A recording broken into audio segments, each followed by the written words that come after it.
In this video I'm going to be answering a variety of subscriber questions. Configuring reverse thrusters for PMDG 737. We'll focus on Turtle Beach's VelocityOne Flight, but much of what we cover will apply across the board regardless of what peripheral you're using.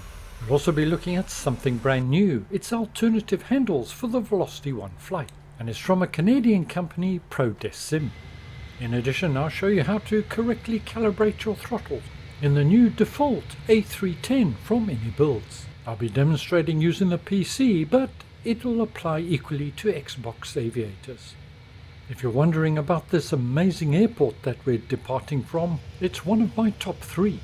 It's one of America's big boneyard and storage location, Victorville, often called Southern Californian logistics. There's a lot of really good airports for Microsoft Flight Simulator, but it's one of those rare gems. Situated not too far from Los Angeles.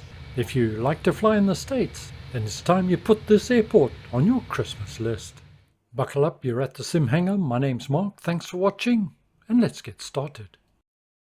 The people at ProDeskSim specialize in making handles for different throttle quadrants, which includes the Honeycomb Bravo as well as the SATEC throttle quadrant, and brand new on the market is throttle quadrant levers for the VelocityOne Flight. Currently 2 options available, a 737 or airliner generic model and a GA set as well. These are the standard jet handles that come with the VelocityOne Flight, and these are ProDeskSim 737 or generic airliner set. They're handles only, no reverse levers or buttons can be activated because the VelocityOne Flight throttle quadrant doesn't support that. They also offer an alternative to the default GA set of handles. They asked me if I wanted to take a look at their products, and of course I said yes, and the product arrived very suitably packed and well presented. They're 3D printed and made of plastic and are lightweight by design due to the poor tension on the upper quadrant levers on the VelocityOne Flight. In the notes below the video I'll link their website so you can go and take a look. Set of airliner handles, they tell me, about $35 US, and for those in Europe shipping will cost about $15 US.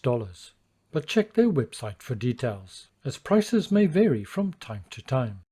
The handles are push on and they do click into place, but putting the handles on and off is much easier than the default set, which, as I mentioned in my review video, are far too tight, and always worry about damaging the lever putting them on and off. It's great to see alternatives coming out for the VelocityOne Flight, and I stand to be corrected, but this might be the first for this unit. If you're interested, visit ProDeskSim, link in the notes below. The queries I've had from some subscribers relates to my previous config guides and the twin jet engine profile created, and having subsequent problem with the throttles and the brakes. My config guides covered both PC and Xbox, initially a general one covering the yoke, and then each for PC and Xbox a detailed config for the throttle quadrant for various aircraft, then following Turtle Beach activating the detents, an updated config guide focusing on reverses and prop feather and so on. We'll be picking up from my last config guide, and I'll leave links to these tutorials in the notes below. With that out the way, let's jump into the control options menu, and we're going to select the VelocityOne Flight, and the profile is the VelocityOne Flight Jet twin engine that we created previously.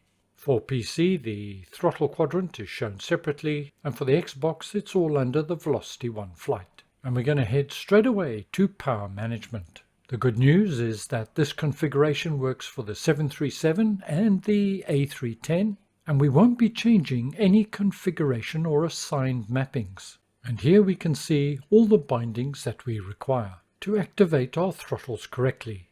For some of you, the problem has come about as a result of recent updates, and for reasons that aren't clear to me, some of these actions may not be functioning as expected. If throttle 1 and throttle 2 axis aren't functioning properly, delete them and reassign them.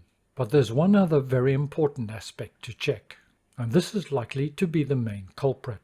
When the lever is in the detent position, we have throttle cut and throttle decrease. Check that on throttle decrease, the action type is on press. So throttle decreases when the button is pressed or the lever is in the detent position. And now to the throttle cut options. Check that these are on release. For some reason this has reverted back to on press. If that's the case, change it to on release, validate. But there's a sim bug here. You need to go back and do it again. Make sure that it's on release. If not, do it again and validate. It'll normally take on the second attempt. And do this for throttle 1 and throttle 2, both throttle decrease and throttle cut. The throttle cut returns the engine to idle once the button is no longer pressed. The other common query I've had is regarding the lights, and that both the PMDG 737 and Airbus A310 are not reacting to the various light switches. In the Airbus, for example, landing lights work, but the other lights don't activate when the button is pressed, and something similar for the PMDG 737. The reason for this is that those actions are using alternative non-standard SimConnect instructions, and therefore the standard bindings won't work. They can be configured using something like SpadNext, a third-party application, but that's beyond the scope of this video. We've now jumped into the 737 and just checking the flaps and spoilers all working okay, but what we're most interested in is the throttle. Let's push both throttles forward. That seems to be working as expected. Now back to idle and we can hear the engine starting to spool down. And now let's check for reverse. I'm going to push both throttle 1 and throttle 2 into the detent position. Both reverse levers are pulled right up, which is correct, and the engine is now spooling up in reverse. I push the throttles out of detent, and because of the cut command, the throttles first go into idle reverse for a short period and then back to idle. We can then move the throttle levers without them jumping forward. And because we've configured throttle 1 and throttle 2 independently, we can put them into reverse or into forward thrust independently. That's all working as expected. Now a quick note on the parking brake. We press the button and it doesn't come on. That's not a binding fault, that's a function of the 737. You have to press both brake pedals down, then press the button and the parking brakes will engage. Hope that's clear. Quick external view now, checking that the reverse thrusters are visibly reversing, and we can see that they are. And now back to idle, and the aircraft is reacting exactly as it should. Let's have a quick look at the Airbus. Once again, I'm just exercising the spoiler and the flaps just to make sure that everything's okay, and they're operating exactly as expected. Now on to the throttles. We're still on the VelocityOne Flight twin engine profile. But before you can test the throttles on the Airbus, you need to calibrate them in sim first. This is how we do it.